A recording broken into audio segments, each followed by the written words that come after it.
The orchard fire caught faster than the one on the green.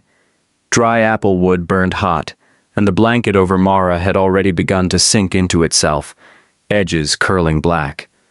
Beyond the trees, smoke from the larger pyre spread across the village in a low gray sheet, turning the ruined cottages into shapes without detail. Cale stood between the two fires with the torch hanging loose in his hand until it burned down near his fingers. He dropped it and ground the ember into the frost. Heat touched his face. His back stayed cold. He had thought grief would hollow him cleanly, leave only ache and weariness. Instead, it found a harder road out. He saw again the stamped spearhead in his palm, the ordered hoofprints, the spared well, the grain ruined so no one could return and live. This had not happened because cruel men had wandered by. It had happened because somewhere a commander had marked a map and judged this valley expendable. Somewhere an enemy king had sent riders south with iron, fire, and permission. Somewhere Cale's own officers had known the border was thinning and had stripped it anyway for glory on distant fields.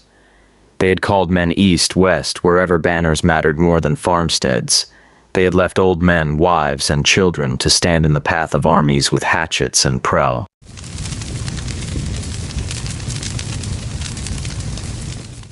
His jaw locked until pain ran up into his temples. He wanted names now, not merely faces. The enemy king first, crowned over ash and fed by villages like this one. But rage did not stop there.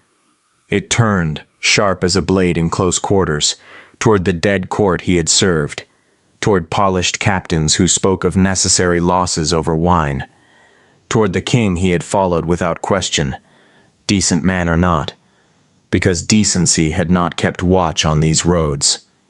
Cale had spent years obeying men who measured land in marches and supply lines. Standing in the smoke of his own home, he understood what their arithmetic cost. The thought should have shamed him.